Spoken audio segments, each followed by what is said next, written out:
pala yun.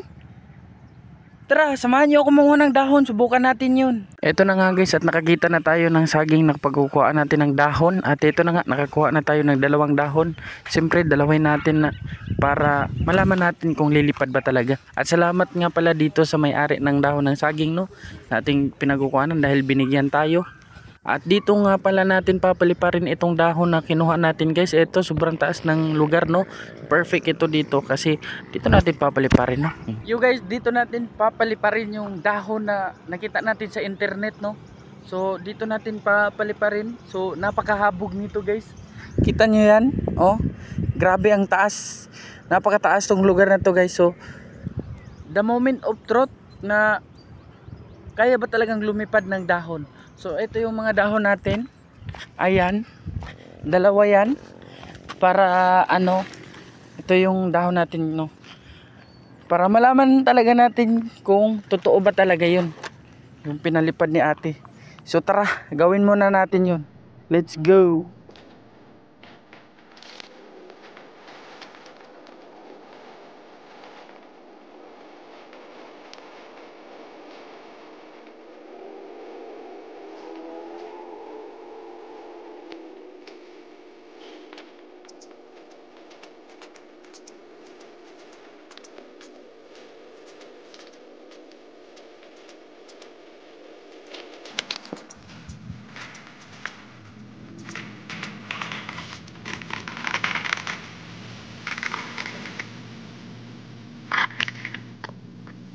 So ito na guys, the moment of truth.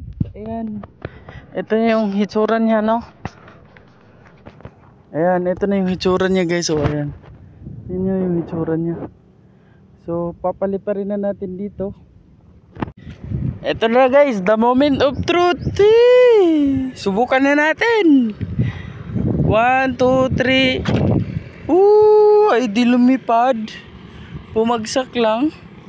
So subukan natin yung isa. Ito yung isa. Gawin natin ulit. So ito na yung isa guys, tapos na. So ganito na yung hitsura niya, no. Ayan, so papaliparin natin ulit. Sana lilipad to guys. Ayan.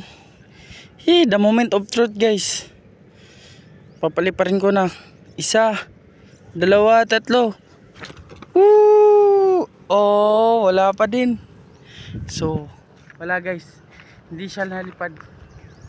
So siguro iba yung atin. So yun lang. Salamat sa pagtanaw. Bye bye.